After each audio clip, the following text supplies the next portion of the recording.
अच्छा, डेवलपमेंट कोई मुझे बताएगा क्या है? डेवलपमेंट क्या बताओ?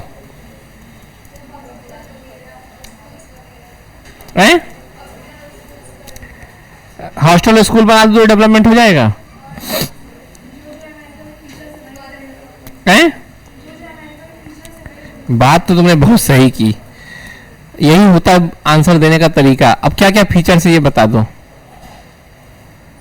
है ना? जैसे मैं कहूं कि खराब किसे कहते थे, खराब इंसान देख लो और जो जो उसके अंदर सब लिख दो। सोचा ऐसे ही जाता है ना? सोचने का तरीका सही, उसने बहुत सही सोचा। हमेशा भी जब भी आपको कोई चीज पूछे तो हमेशा याद रखना कि कोई ऐसा इंसान देखो, उसके बारे में बता दो। तो सबसे पहले हम बात करते हैं विकास की, व्हाट इज डेवलपमेंट, ठीक है? और डेवलपमेंट का जस्ट निगेटिव हम क्या कर लेंगे, है ना? नॉन डेवलपमेंट या अंडर डेवलपमेंट। देखो अंडर डेवलपमेंट का क्या होता है, समझो मेरी बात को। पहले मैं इसको बहुत व्यवहारिक समझा रहा हूं। जैसे मान लो तुम्हारा क्षमता है 10 घंटे पढ़ने की, तुम्हारी क्षमता कितनी है, लेकिन तुम पढ़ पा रहे हो केवल 5 घंटे। क्यों? क्योंकि तुम बीमार रहते हो, 5 घंटे में पसीना निकलने लगता है, थक जाते हो, याद नहीं होता। तो जितनी क्षमता उतना नहीं कर पा रहे, जितना डेवलप कर सकते उतना, इसी को कहते हैं अंडर डेवलपमेंट। जैसे तुम्हारी क्षमता 100 नंबर लाने की है, लेकिन आ रहे हैं कितने, 70, 60, 50, तो क्या कहोगे इसे, अंडर डेवलपमेंट। तो अंडर डेवलपमेंट का मतलब क्या होता है, जितनी आपकी क्षमता है आप उतना ना कर पा रहे हो, या ये कहो कि आप कम कर रहे हो। जैसे मान लो तुम्हारी क्षमता 1 लाख रुपए महीना कमाने की है और तुम कमा रहे हो केवल 30,000, तो क्या हो जाएगा ये? तो इसको हम कैसे लिख सकते हैं, या तो अपनी क्षमता के अनुसार ना कमाना या तो कम कमाना। समझ में आ रही बात? तो वैसे ही चलो अब अंडर डेवलपमेंट। और एक चीज समझो, विकास का मतलब क्या होता है, डेवलपमेंट का क्या मतलब होता है? डेवलपमेंट का होता है मतलब बेहतर होना, बेहतर होना। जैसे तुम आज आए, पढ़ोगे, कुछ सीख लोगे, तो आज क्या हो जाएगा, डेवलप हो जाओगे थोड़ी पहले की तुलना में। जैसे मान लो मैंने कहा कि तुम्हारा एडमिशन एमए में डीयू में हो जाएगा, फिर डीयू में 2 साल बेहतर हो जाओगे, फिर कोई मिलेगा कि बड़ा डेवलप किया यार तुम। जैसे तुम अपने घर जाते हो, किसी का मिट्टी का घर था, अब सीमेंट वीमेंट पूरा हो गया, तो तुम क्या कहते हो? हाँ, तो तुम क्या कहते हो, बोलो? डेवलपमेंट। तो जो डेवलपमेंट होता है वो क्या होता है, बेहतर होना, गुणात्मक बेहतर। ये बात समझ में आ गया? अब इसके कई एस्पेक्ट होते हैं, एक होता है आर्थिक, इकोनॉमिकल, एक होता है इसका सामाजिक, सोसाइटल, एक होता है इसका पॉलिटिकल, राजनीतिक, और एक होता है इसका एनवायरमेंटल। समझा? हर जगह बेहतर। जैसे तुम एक गांव जाओ, वहां के लोगों की इनकम ज्यादा हो जाएगी, तो क्या कहोगे, आर्थिक विकास हो गया। अगर वहां जाओगे, महिलाएं भी पढ़ने लिखने लगी, बच्चियों को कोई दिक्कत नहीं हो रही, तो क्या कहोगे, सामाजिक विकास हो गया। वहां जाओ, प्रधान रोज आ रहा है, सवाल सबसे करता है, लोग अपनी सवाल बात कह पा रहे हैं, सब कुछ बहुत क्लियर हो रहा, पर करप्शन नहीं हो रहा, तो क्या बोलोगे, राजनीतिक विकास। मान लो वहां बहुत ज्यादा पेड़ पौधे लग गए, तो क्या हो जाएगा, हाँ। तो आप कहोगे विकास का क्या मतलब होता है, बेहतर होना, प्रगति करना। अब उसके ये सब पार्ट हैं, तो इसका जस्ट उल्टा क्या होता है, अंडर डेवलपमेंट। अंडर डेवलपमेंट में क्या होता है, आर्थिक रूप से क्या उसके लक्षण होंगे, बताओ? हाँ, पर कैपिटा इनकम और लोगों की आर्थिक क्षमता कम होगी, पॉवर्टी ज्यादा होगी, असमानता ज्यादा होगी। बस हो गई 4 फीचर, लिख लो। और चारों फीचर भारत में लिख देना जो मैंने पहले लिखाए थे। असमानता में वही वाला डाटा डाल दोगे कि ऑक्सफैम के अनुसार 10% लोगों के पास 70%, तो ये डेटा वहां लिखोगे। ठीक है, समझ में आ रही बात? बेरोजगारी ज्यादा होगी, लिख दोगे। अब सामाजिक में देख लो, समाज में क्या, यहां पर ज्यादा क्या हो, लैंगिक भेदभाव, वो भी, और क्या, शिक्षा कम हो, स्वास्थ्य कम हो, सामाजिक पहलू होते हैं ये सब, है ना। जैसे मान लो कोई घर जाओ जहां बच्चे अच्छे बीमार हो गए, सही नहीं, तो सामाजिक पहलू होता, तो ये सब समाज में लिख दोगे। शिक्षा, स्वास्थ्य, लैंगिक भेदभाव, शोषण, अन्याय, ये सब यहां पर हो रहा, वहां कहोगे सामाजिक विकास नहीं है। राजनीतिक विकास किसको कहोगे, यहां पर प्रधान जी एक्टिव थे, घूम रहे थे, करप्शन कम था। लेकिन जस्ट उल्टा क्या लिखोगे, यहां भ्रष्टाचार ज्यादा हो, लोकतांत्रिक प्रक्रियाएं कमजोर हो। एनवायरमेंट में क्या लिखोगे, यहां पर पॉल्यूशन ज्यादा हो। यही सब है। अब आपसे पूछा जाए कि what is the feature of under development, लिखना मॉडर्न कर लेगा, मैं बात पहले बता चुका। तो वही चीज को घुमा के यहां लिख देना है। क्लियर? तो what is the feature of under development, तो सबसे पहले क्या लिखोगे, व्हाट इज अंडर डेवलपमेंट। तो अंडर डेवलपमेंट मतलब, अंडर डेवलपमेंट वह अवस्था है ना, जिसमें कोई देश है ना कई तरह की बाधाओं से ग्रसित होता है। शिक्षा, स्वास्थ्य का जीवन स्तर आदि बेहतर नहीं होता। चलो अब इसको पूरा पूरा लिख देना। अब मैं आपसे पूछूं कि एक बात समझना, जैसे आपसे तीन ही सवाल बन सकते हैं। एक तो अविकास क्या है, तो आपने लिख दिया कि अविकास एक ऐसी अवस्था है किसी देश की जिसमें शिक्षा, स्वास्थ्य की उच्च स्थिति नहीं होती, कई तरह की बाधाएं होती हैं। अब इसके बाद क्या लिखोगे, क्या के बाद विशेष लक्षण, तो लक्षण में सामाजिक लक्षण बता देना, आर्थिक लक्षण बता देना, राजनीतिक लक्षण बता देना, और फिर आपसे पूछा जाएगा सुधार, तो प्रति व्यक्ति आय बढ़ाओ, रोजगार बढ़ाओ, वो सब लिख देना। ठीक है। फिर पूछा जाएगा सरकार द्वारा किए जा रहे कार्य, फिर वही बेटी बचाओ बेटी पढ़ाओ, वही सब लिखना है। तो कहने का मतलब मैंने क्या आपको कहा था, कम पढ़ना है और ज्यादा लिखना है। ठीक है, चलो तो ये हो गया एक टॉपिक। और अब अगला टॉपिक आता है, ठीक है, क्या हुआ,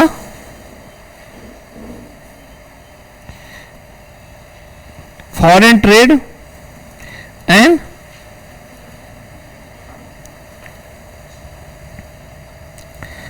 अच्छा फॉरेन ट्रेड कंपोजिशन एंड क्या, और क्या है, डायरेक्शन।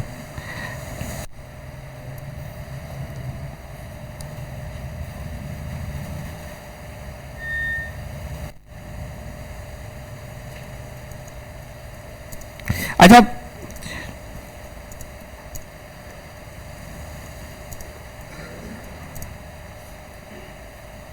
फॉरेन ट्रेड किसे कहते हैं, बताओ भाई, बताओ। हाँ, किसी एक देश के द्वारा हाँ किसी दूसरे देश के साथ वस्तु एवं सेवाओं का आर्थिक आदान प्रदान करना। याद रखना, आदान प्रदान नहीं, कौन सा, आर्थिक। अगर मान लो मैं आपको ये पेन ऐसे दे दूं और आपसे ले लूं, तो ये नहीं है व्यापार। व्यापार में क्या होता है, पैसे के बदले में लेन देन करना। ठीक है, तो किसी एक देश के द्वारा उत्पादित वस्तुओं का दूसरे देश के साथ आर्थिक आदान या प्रदान करने को विदेशी व्यापार या अंतरराष्ट्रीय व्यापार कहते हैं।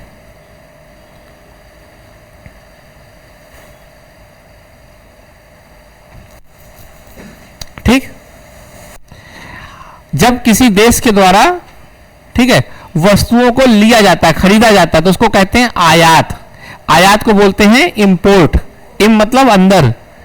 और जब किसी देश के द्वारा वस्तु एवं सेवाओं को दूसरे देश में, हाँ, तो उसको क्या कहते हैं, एक्सपोर्ट। जैसे मान लो ये भारत है, ठीक है, ये अगर भारत सामान बेच रहा है तो ये क्या हो गया, निर्यात, एक्सपोर्ट। और मान लो ये आयात, ठीक है, एक्सपोर्ट। इस तरह थोड़ी फिगर विगर बना के कॉपी को सुंदर बना सकते हो, बिना जानकारी के पेज भरने की कला। आधा पेज लग जाएगा इसमें। अब बढ़िया, इसको तुरंत ऐसे बंद करके, ठीक हो गया। ठीक है, अब सवाल है कि हम व्यापार करते क्यों, विदेशी व्यापार, ये मेन सवाल है। ये आपने नहीं पढ़ा होगा, विदेशी व्यापार क्यों करते हो। अच्छा, आप व्यापार क्यों करते हो, ये बताओ। है? आप करते हो कि नहीं करते, सामान क्यों खरीदते हो, बेचते हो, ये बताओ।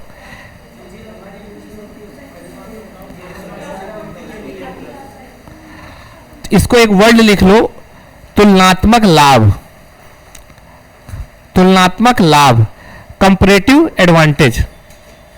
समझो इसको, जैसे मान लो आपके पास आलू है, आप 1 घंटे में 1 किलो आलू उगा लेते हो। ये चलो इसको इधर समझाते हैं। जैसे मान लो तुम लोगों की मैथ बहुत अच्छी है और तुम 1 घंटे में जितनी मैथ पढ़ पाते हो मैं उतना नहीं पढ़ पाता, लेकिन मैं 1 घंटे में इकोनॉमी बहुत अच्छी पढ़ लेता हूं। अब सोचो कि मुझे इकोनॉमी पढ़नी है और आपको भी दोनों पढ़ना, मुझे भी दोनों पढ़ना है, दोनों सब्जेक्ट आपको पढ़ना है, दोनों सर। तो एक तो हो सकता है कि मैं दोनों पढ़ूं, पर मेरा अच्छा किस में है, इकोनॉमी में। मैथ अच्छी नहीं है, मुझे मैथ में पढ़ने में आपकी तुलना में ज्यादा मेहनत लगेगी और आपको क्या ज्यादा लगेगी मेहनत। तो हम दोनों अगर मिल लें कि मैं तुम्हें इकोनॉमी पढ़ा दूंगा तो मुझे, तो हम दोनों को क्या फायदा हो जाएगा, फायदा होगा। इसी को कहते हैं तुलनात्मक लाभ। हर, जैसे मान लो भारत है, भारत मान लो अगर 1 किलो चावल उगाता है 100 रुपए में, क्योंकि भारत में चावल आराम से उग जाता है। लेकिन मान लो यूएसए 1 किलो चावल उगाए 500 रुपए में।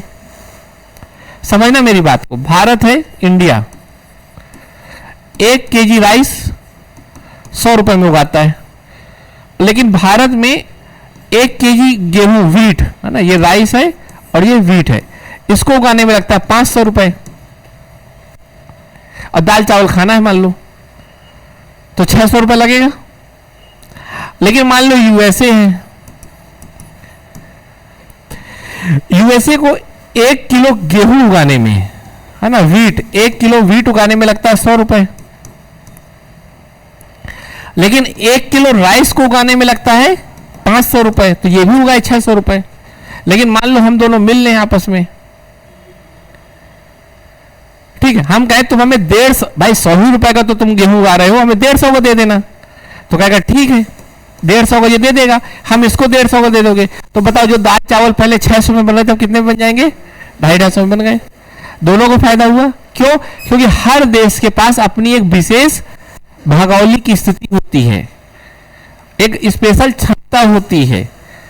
इस कारण वो कुछ वस्तुओं या सेवाओं का उत्पादन अन्य की तुलना में बेहतर कर सकता है और इसीलिए सब आपस में मिलकर व्यापार करते हैं। तो व्यापार समझ में आया क्यों करते हैं?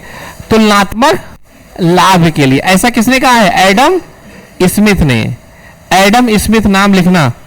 तो विदेशी व्यापार का आधार तुलनात्मक लाभ होता है, ऐसा किसने कहा है? Adam Smith. नाम नहीं भूलना चाहिए ये।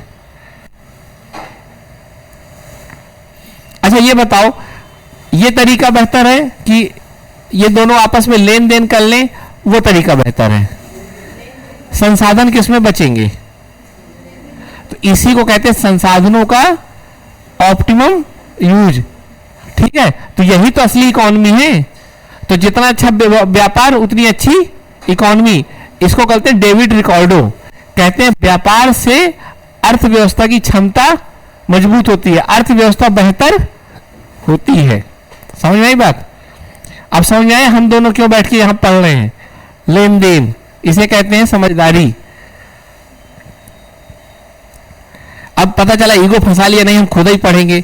अब उसको पढ़ने में पहले 10 घंटे लगाओ, इससे अच्छा 5 मिनट पढ़ के जाओ, हमारे जो काम की चीज होगी तुम कर दो, बस हो गया व्यापार। इसको कहते हैं दोनों का फायदा हो रहा। तो लाभ, लेकिन नहीं, मैं नहीं जाऊंगा। क्यों? मैं नहीं जाऊंगा बस। ठीक है, तो उसको कैसे फायदा हो जाए? मेरा तो बात की बात है, वहां फायदा नहीं हो, कुछ तो फायदा होगा। फ्री में कैसे कोई पढ़ा रहा है? समझ में आ गई बात?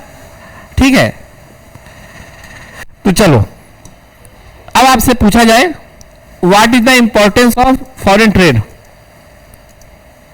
तो क्या बताओगे?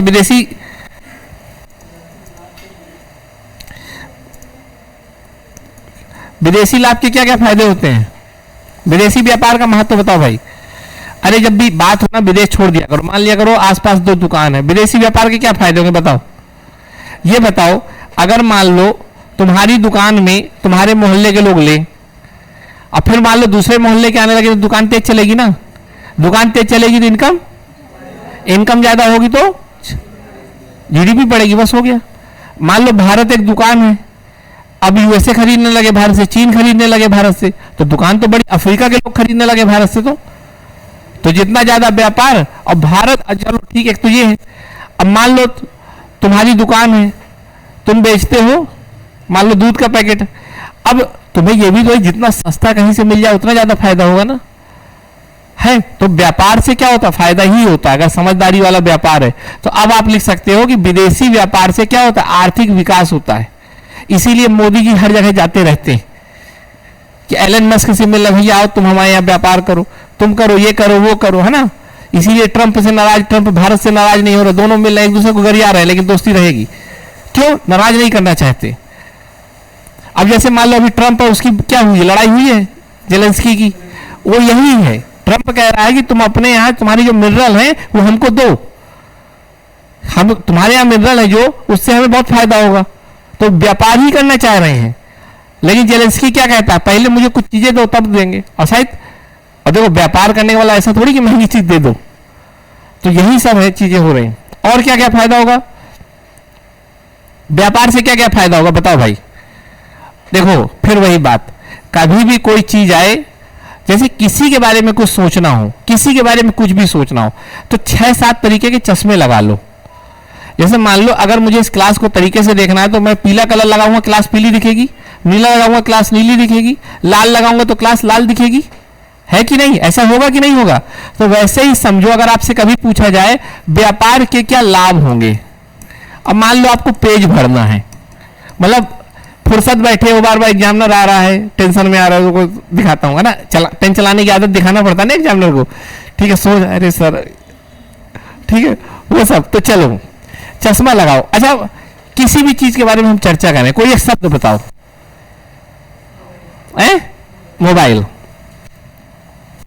चलो, है ना, मोबाइल के बारे में हमें सोचना है। ठीक है, मोबाइल की जगह हम सोशल मीडिया समझ लेते हैं ना। ठीक है, सोशल मीडिया मोबाइल समझ लो। अब इसके बारे में सोचना है तो सबसे पहले इसको किससे जोड़ो, इकोनॉमी से। लोगों के हाथ में मोबाइल है, व्यापार हो रहा है, अमेजॉन फ्लिपकार्ट से चीजें बिक रही हैं, बिक रही कि नहीं बिक रही। तो क्या हो, व्यापार बढ़ रहा, आय बढ़ रही। तुम भी अपना सामान बेच सकते हो मोबाइल से, बेच सकते हो नहीं बेच सकते, आजकल लोग बेच ही रहे हैं। ठीक है, तुम पढ़ाई कर हो गया तो ये आर्थिक फायदा हो गया। मोबाइल से आर्थिक अवसर बढ़ जाते हैं। जैसे मैं पढ़ाऊं, ऑनलाइन लोग फोन देखे, कोचिंग चल रही है ना, ऑनलाइन चल रही कि नहीं चल रही, मोबाइल से ही तो चल रही। तो मोबाइल से रोजगार बढ़ा कि नहीं बढ़ा, मोबाइल से आय बढ़ी, मोबाइल से रोजगार बढ़ा, मोबाइल से समानता बढ़ी।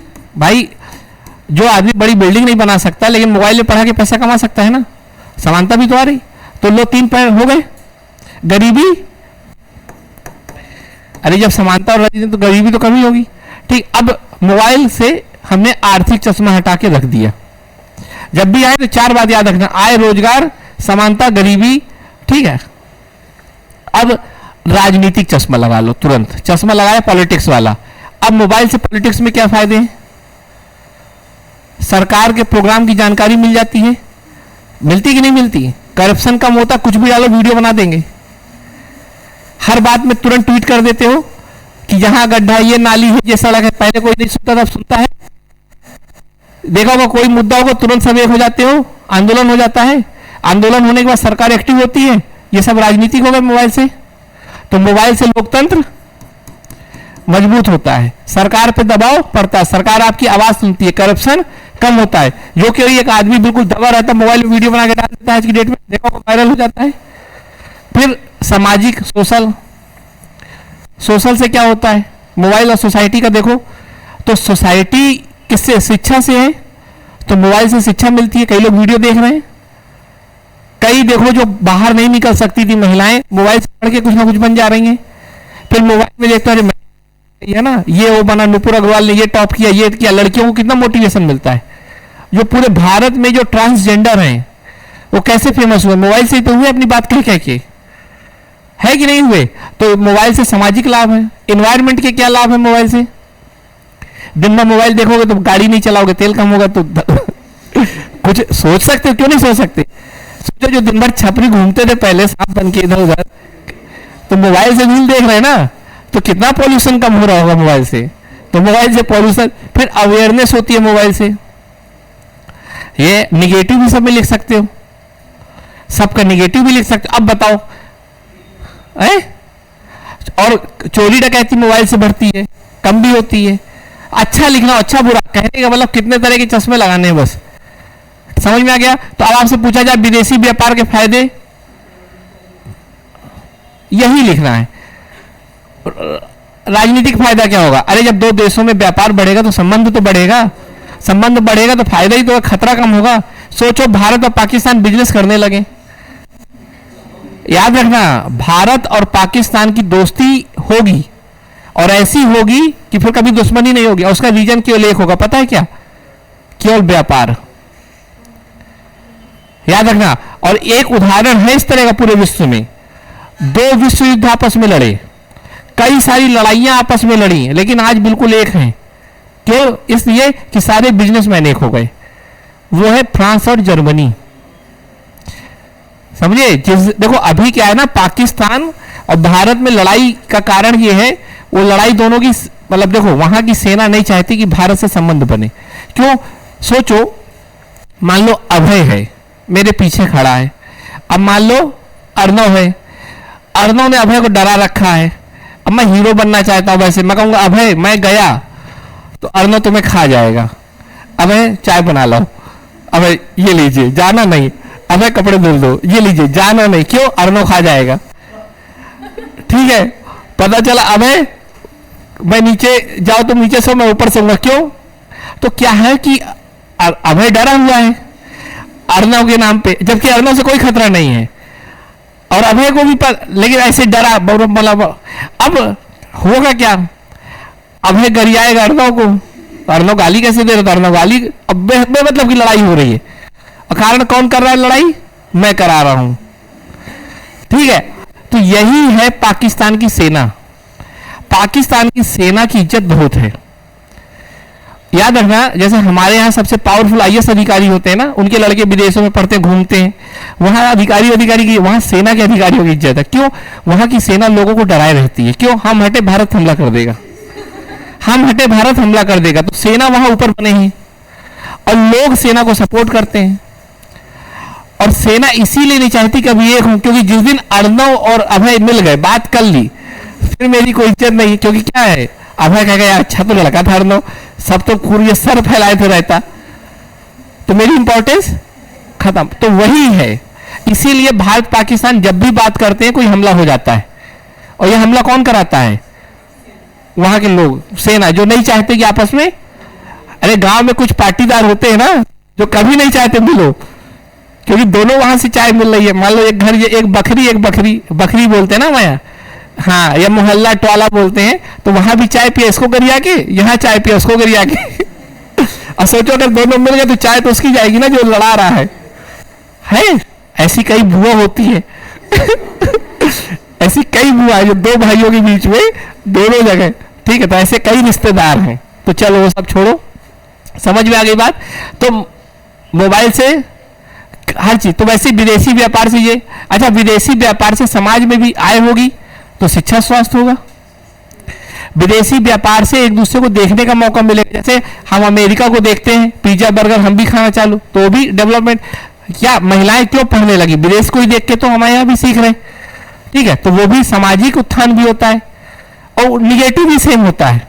जैसे सिगरेट का कल्चर बहुत ज्यादा चल रहा, निगेटिव है, नशा बहुत ज्यादा आ रहा, विदेशी तो सीख रहे। फिर पर्यावरण का कैसे फायदा होगा? भाई अगर मान लो हमें किसी चीज को उगाने में बहुत पानी बहुत ज्यादा बर्बाद हो रहा है, उससे अच्छा ले लो तो पर्यावरण बचेगा। अब बता, विदेशी व्यापार के फायदे अगर आ जाएंगे तो लिख सकते हो बहुत सारे, है ना? हो गया। और आए या ना आए लिखना तो है ही है, जरूरी नहीं। जब पूछ दे तो खूब व्याख्या करके लिखना है, और जब ना पूछे तो छोटा सा पैराग्राफ फिगर बना के तुरंत सामाजिक फायदे, शिक्षा, स्वास्थ्य, आर्थिक फायदे ऐसे लिखना है। लिखना है, अपना नॉलेज तो दिखाना ही दिखाना है। ठीक है, चलो हो गया। तो टेक्नोलॉजी आती है, जैसे मान लो विदेशी व्यापार से तो टेक्नोलॉजी आती है। कोई विदेशी कंपनी भारत आई, नई तरह की कार बनाई, हमारे लोगों ने देख लिया, तुरंत उसको बनाना सीख लिया। कंपटीशन बढ़ता है विदेशी व्यापार से। जैसे मान लो विदेश में फोन बन के आ रहा है भारत, तो भारत का कोई फोन खरीदेगा क्या विदेश का अच्छा है? नहीं ना। तो भारत को बेहतर बनाने के लिए क्या करना पड़ेगा? अच्छा करना पड़ेगा। ये देखो, तो विदेशी व्यापार के बहुत फायदे हैं। ठीक है, तो याद रखना विदेशी व्यापार क्या है, आयात निर्यात लिख देना, फिर रिकॉर्डो और एडम स्मिथ लिख देना, और उसके बाद उसके फायदे, जीवन स्तर में सुधार, एचडीआई बेहतर। ठीक है, अब आपसे पूछा जाए कि क्यों भारत को विदेशी व्यापार जरूरत है, तो लिख सकते हो कि भारत एचडीआई में 132वें नंबर पे है, जिसके लिए आय जरूरी, आय के लिए व्यापार जरूरी, व्यापार के लिए विदेशी व्यापार जरूरी। आगे डाल दिया डेटा, डेटा होता है, लिखो अपने, है ना, डेटा होता सबके पास है, यूज कोई नहीं कर पाता, यूज करने की एक स्किल होती है। चलो अच्छा, और आगे चलते हैं। अब उसमें एक चीज है कि कंपोजिशन एंड डायरेक्शन, दो वर्ड है, फॉरेन ट्रेड का कंपोजिशन और एक, है ना, टाइम हो रहा क्या, कहां जाना है, घर कहां है, घर तो बंद हो जाता है क्या हॉस्टल, तो फिर बैठो आराम से, है ठीक है, टाइम हो रहा है तो तुम जा सकते हो, जाने वाले को कोई रोक पाया है आज तक, है ना, जा सकते हो, कोई दिक्कत नहीं, है ना। Composition and direction of foreign trade. अब कंपोजिशन का मतलब है भारत क्या करता है, कुछ चीजें खरीदता है, कुछ चीजें बेचता है।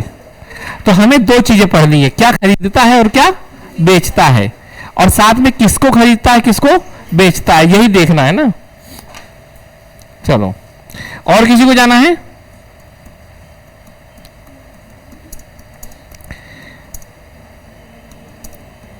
क्या हुआ, एक बार चलो, गर्ल्स हॉस्टल है तो बंद बंद भी हो रहा हूं।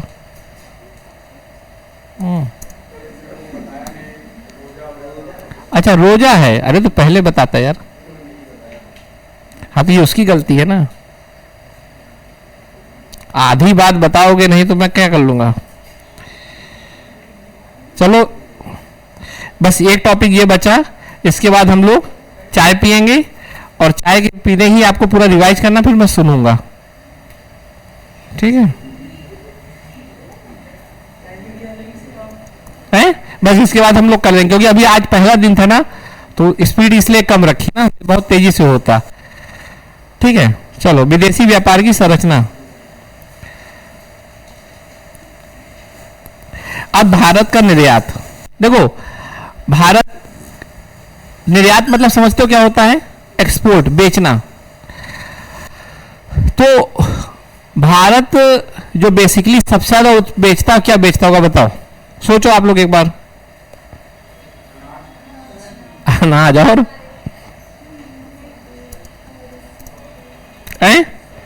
तो आप क्या लिखोगे ये बताओ, कृषि उत्पाद, है ना, हम निर्यात बता रहे हैं, ठीक है।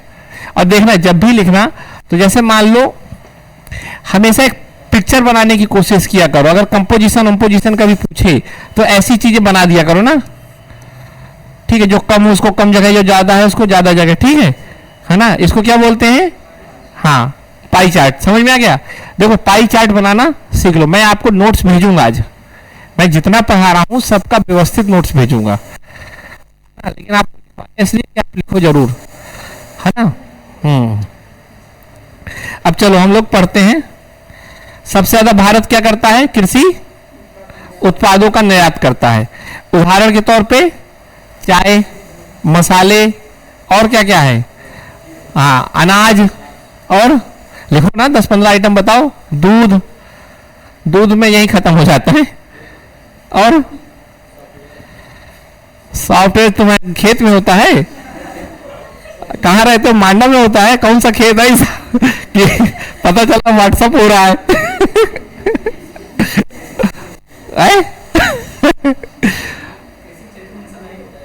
हाँ तो ये बोलो ना, मैं कृषि की बात कर रहा हूँ।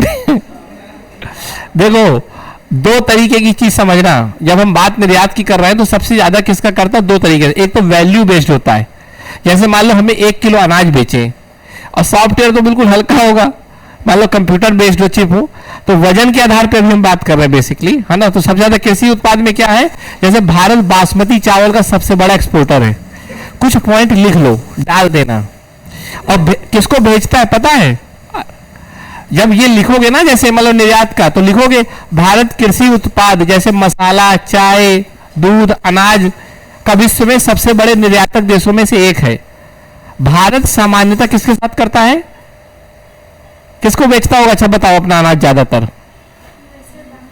बांग्लादेश खाते ही कम है और उनके यहाँ हो जाता। सऊदी अरब, ईरान, इराक, जहां पर पानी का इशू है, ठीक है, यूरोप, ठीक है, यहां पर इशू आएगा वही तो बेचेगा, है ना, ठीक है। चलो है, वो तो हर जगह बिकते हैं। इराक इराक खाते होंगे ना, अब जैसे रोजा टाइम चल रहा होगा, चावल बनते होंगे ईरान में, तो भारत से तो जाता होगा। ठीक है, फिर उसके बाद पेट्रोलियम प्रोडक्ट भारत बहुत बेचता है, पेट्रोलियम प्रोडक्ट। अब आप कहोगे भारत में तो पेट्रोल होता नहीं है, यही एक सवाल आ रहा होगा ना मन में। लेकिन होता क्या है, भारत क्या करता है, पेट्रोल कच्चा लेता है, खराब मतलब कच्चा ऑयल, उसको रिफाइन करता है, फिर बेच देता है, क्योंकि भारत के पास रिफाइनरी सिस्टम बहुत अच्छा है, मजबूत है। तो आप लिखोगे कि भारत पेट्रोल, जैसे मान लो ऐसा होता है ना, जैसे मान लो भारत ने पेट्रोल लिया, कच्चा तेल बिल्कुल गाढ़ा होता है, जैसे डामर देखते हो ना वैसे ही होता है, उससे पेट्रोल निकल जाएगा, अच्छा डीजल, जो हम लोग वैसलीन लगाते हैं ना वो भी उसी से निकलता है ना। तो कई सारे प्रोडक्ट निकलते हैं, उसको पेट्रोलियम प्रोडक्ट बोलते हैं। तो होता क्या है कि भारत तेल निकाल लिया, बाकी सबको क्या कर देता है, बेच देता है। ठीक, किसको बेचता है, सिंगापुर, नीदरलैंड, ऐसे देशों को। कुछ भी लिख देना, इतना नहीं, बस लिख दो, 2-3 देश लिख लेना, है ना। ये मत लिख देना कि सोमालिया को देता है, वो खरीदेगा क्या, इतना गरीब देश है, ठीक है, तो नाम अच्छे डालना। अब ये भी मत लिखना है कि भारत तेल सऊदी अरब को देता है, उसी से ले रहा है, ठीक है। हाँ, पता चला, आप लिख दो कि भारत गेहूं यूरोप को बेचता है, यूरोप में ऑलरेडी बहुत अच्छा गेहूं होता है।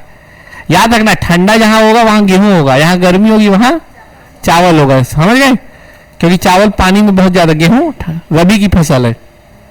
और क्या क्या भारत बेचता है, सॉफ्टवेयर सेवाएं, है ना, और ये यूएसए, यूरोप सबको देता है, जैसे टीसीएस, विप्रो, अमेरिका, यूरोप, ये सब। अब आप कहोगे अमेरिका और यूरोप सॉफ्टवेयर क्यों लेते हैं भारत से, हाँ, क्योंकि भारत में सस्ता लेबर है।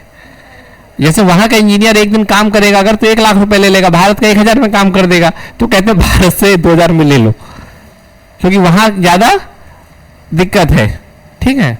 और एक और याद रखना, फार्मास्यूटिकल, फार्मास्यूटिकल दवाइयां, भारत को दवाइयों की राजधानी कहते हैं, भारत सबसे ज्यादा दवाइयां यहां बनती हैं, ठीक है। और याद रखना एक वर्ड, जेनरिक दवाइयां, वो भी बहुत बनती है। हाँ, जेनरिक दवाइयां तुम लोग नहीं जानते होगे, जैसे मान लो सपोज करो ये मोबाइल है, तो ये मोबाइल जानते, या आईफोन ले लो, आईफोन जब बड़ा होगा तो ज्यादा से ज्यादा 30,000 का होगा, मतलब 25-30,000 में बन जाता है।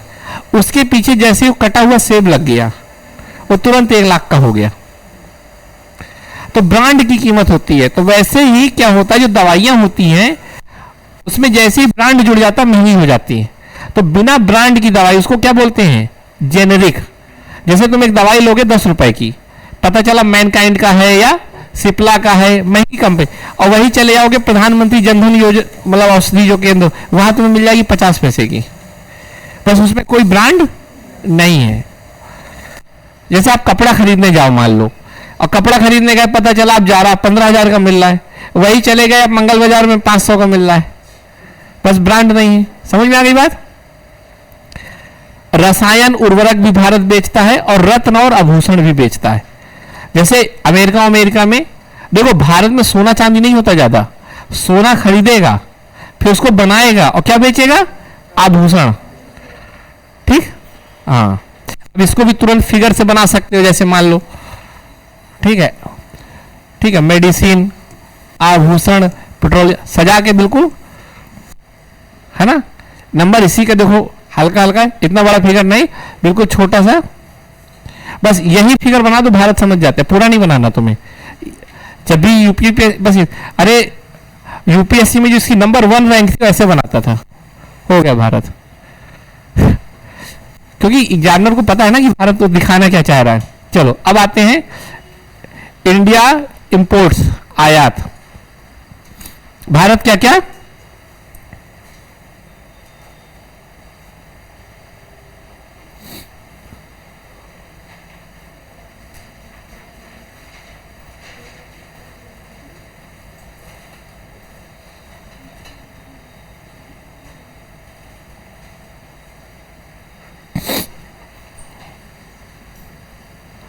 भारत सबसे ज्यादा जो आयात करता है उसमें सबसे बड़ा रोल होता है कच्चा तेल का, पेट्रोलियम उत्पाद। भारत अपनी जरूरत का 80% आयात करता लेता है, जिसमें सबसे ज्यादा करता है सऊदी अरब, ईरान, इराक, अमेरिका, रूस। इस समय रूस से बहुत खरीद रहा है, इसीलिए यूएसए को दिक्कत होती है ना। याद रखना, जो रूस लड़ रहा है ना, तो केवल इसलिए कि भारत और रूस, भारत और चाइना उससे तेल खरीद रहा है, उसकी कमाई हो रही है। जबकि पूरा यूरोप और यूएसए एक है, उससे कुछ नहीं खरीद रहा, उसकी दुकान बंद है उस वाला गेट से, लेकिन यहां से सब खरीद के चला रहा है। ठीक है, तो कच्चा तेल या ठीक है, और क्या भारत खरीदता है सबसे ज्यादा? इलेक्ट्रॉनिक उत्पाद, जैसे आप फोन, मोबाइल फोन, ये सब तो अब भारत में बनना शुरू हो रहा है। इसका भी मेमोरी कार्ड, ये सब कहां से? बाहर से आता है। ठीक है, तो क्या क्या लिखोगे? Laptop, mobile phone, semiconductor, television, और सबसे ज्यादा इसमें ध्यान देना कहां से आता है? चीन, साउथ कोरिया। साउथ कोरिया ये छोटा सा देश है ना, नॉर्थ कोरिया नहीं, हाँ साउथ। नॉर्थ कोरिया तो पेप्सी की छोटी बोतल और किम जोंग, उसको नहीं। हाँ, और क्या लेता भारत? सोना और चांदी। सबसे ज्यादा सोना आता है स्विट्जरलैंड से। कहां से आता है? अभी मैं सब सुनूंगा, इसलिए बार बार बता रहा हूं।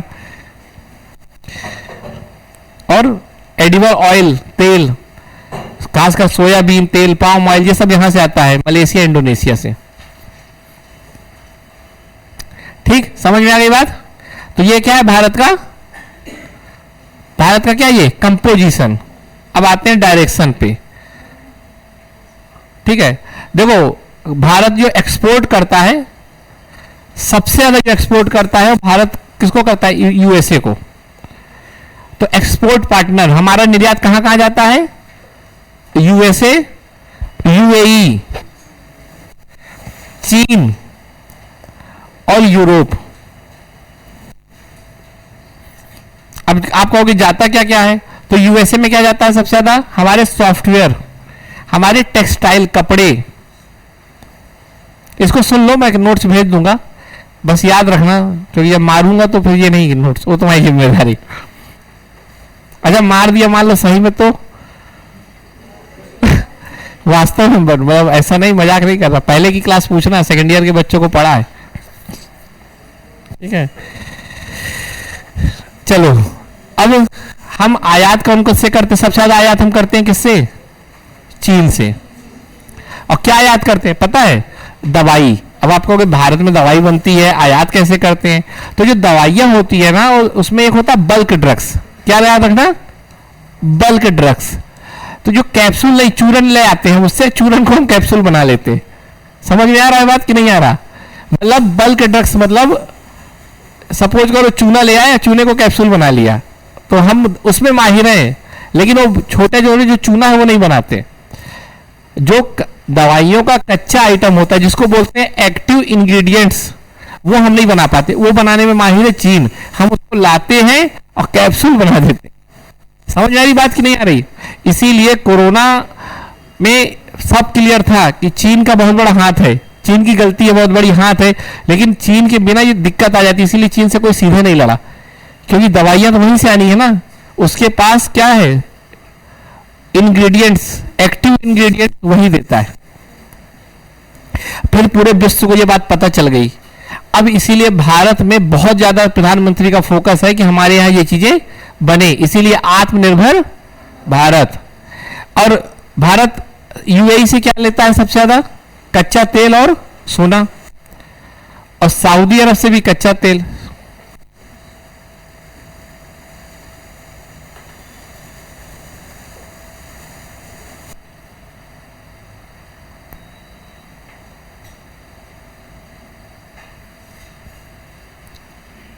ठीक है, यहां हो गया।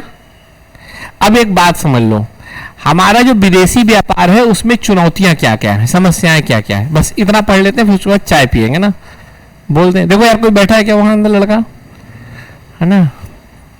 तुम लोग चाय के इंतजार में शायद थोड़ी देर मोटिवेट रहो, है ना?